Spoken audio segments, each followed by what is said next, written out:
আমরা বাঙালিরা কিন্তু রান্নাবান্না নিয়ে এক্সপেরিমেন্ট করতে বেশ ভালোবাসি। আর আমাদের রান্নাবান্নায় বনেদি আনারও কিন্তু শেষ নেই। একটাই রান্না আমরা কিন্তু বিভিন্ন রকমভাবে ট্রাই করে থাকি। আজকে আমি আপনাদের সাথে শেয়ার করব আমিষ ধোকার ডালনা।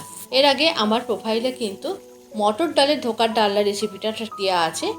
আর আজকে আপনাদের সাথে শেয়ার করব আমিষ ধোকার ডালনা। খেতেও কিন্তু ভীষণ ভালো হয়, একদম ডিফারেন্ট একটা রান্না।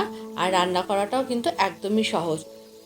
কয়েকটা টিপস অ্যান্ড ট্রিক্স ফলো করলে কিন্তু খুব সুন্দর একটা ধোকার ডালনা কিন্তু আপনারা তৈরি করে নিতে পারেন। এই ধোকার ডালনা বানানোর জন্য আমি কিন্তু অবশ্যই আজকে ছোলার ডালে ব্যবহার করেছি। আপনারা চাইলে কিন্তু ছোলা এবং মটর দুরকম ডাল মিশিয়েও করতে পারেন, তাতেও কিন্তু খেতে খুব ভালো হয়। ছোলার ডালটাকে আমি 3-4 ঘন্টা একটু জলে ভিজিয়ে নিয়েছি। ডালটা একটু বেশিক্ষণ জলে ভিজলে কি রান্নাটা কিন্তু খেতেও ভালো হয়, ডালটা কিন্তু বেশ ফেপে ওঠে, তাতে কিন্তু ডালটা ভেতর থেকে অনেক সফট হয়। প্রথমেই ডালটাকে আমি দুটো স্লটে আমি মিক্সিতে একদম মিহি পেস্ট করে নিয়েছি। প্রথমবারে যখন আমি পেস্ট করেছি তখন আমি কিছুটা লঙ্কা দিয়ে পেস্ট করেছি, আর শেষবারে যখন পেস্ট করেছি একটা বড় টমেটো দিয়ে পেস্ট করে নিয়েছি। এটা একবারে মিক্সি জারে ধরেনি, তাই আমি দুটো ভাগে ভাগ করে এটাকে পেস্ট করেছি। আর তারপরে কিছুটা পরিমাণ পেঁয়াজ আমি এখানে মিহি কুচি করে নিয়েছি একটা চপারের মধ্যে দিয়ে। এখানে মিডিয়াম সাইজে দুটো পেঁয়াজ নিয়েছি। এরপরে একটা মশলার পেস্ট বানিয়েছি আদা, লঙ্কা আর টমেটো দিয়ে। আর কিছুটা পরিমাণ টক দই ওই একই মিক্সি জারের মধ্যে দিয়ে কিন্তু ভালো করে আমি ফেটিয়ে রেখেছি। এরপরে সোজা চলে যাব রান্নাতে। প্রথমে আমি গ্যাসের উপর একটা ফ্রাই প্যান বসিয়ে দিয়েছি। ফ্রাই প্যান বসিয়ে এই যে ছোলাটা আমি পেস্ট করে নিয়েছি সেই ছোলাটাকে আমি দিয়ে দিয়েছি অল্প একটু হলুদ এবং অল্প একটু নুন আর অল্প একটুখানি চিনি দিয়ে খুব ভালো করে কিন্তু ছোলার ডালটাকে ভেজে নিতে হবে যতক্ষণ না বেশ ড্রাই হয়ে আসে এবং ফ্রাই প্যানের গা থেকে ছেড়ে আসে। মানে ডালের ভেতরে যে জলটা আছে সেটাকে পুরোপুরি ভেজে নিয়ে শুকিয়ে নিতে হবে। ডালটা ভাজা হয়ে গেছে। এরপরে আমি একটা থালা নিয়েছি, থালার মধ্যে অল্প একটুখানি তেল লাগিয়ে নিয়েছি।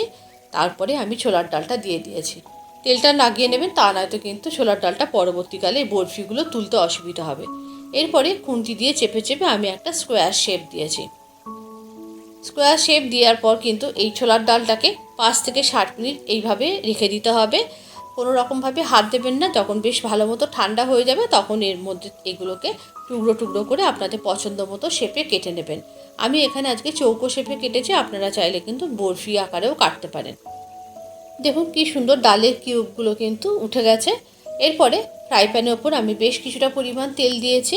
তেল দিয়ে কিন্তু আমি একে একে তেলটা গরম হয়ে গেলে এই ছোলার ডালের বরফিগুলোকে কিন্তু আমি এক এক করে ভেজে নিয়েছি। বেশ লাল লাল করেই ভাজতে হবে।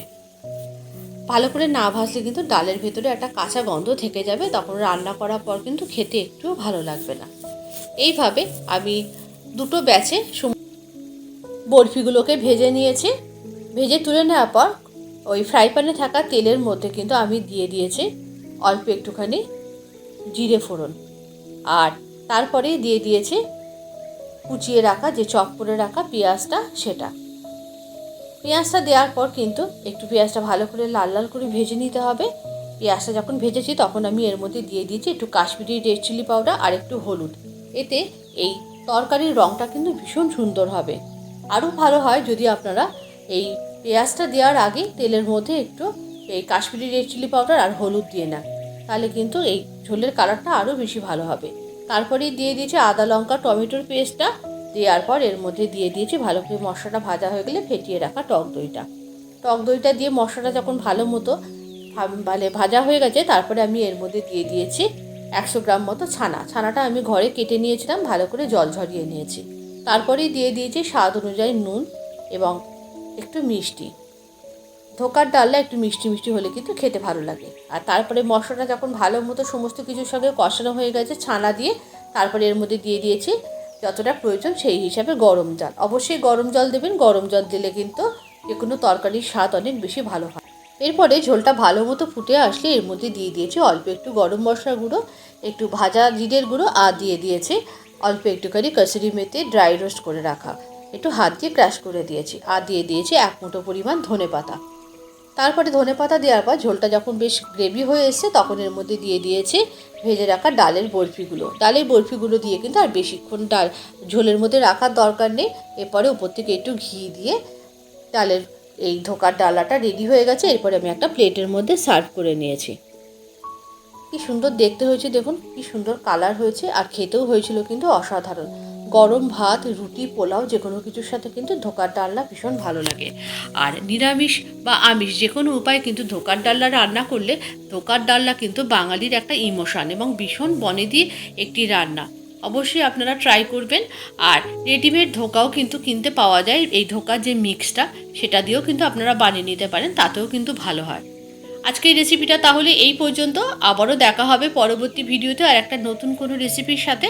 আপনারা কিন্তু অবশ্যই বাড়িতে রেসিপিটা ট্রাই করবেন।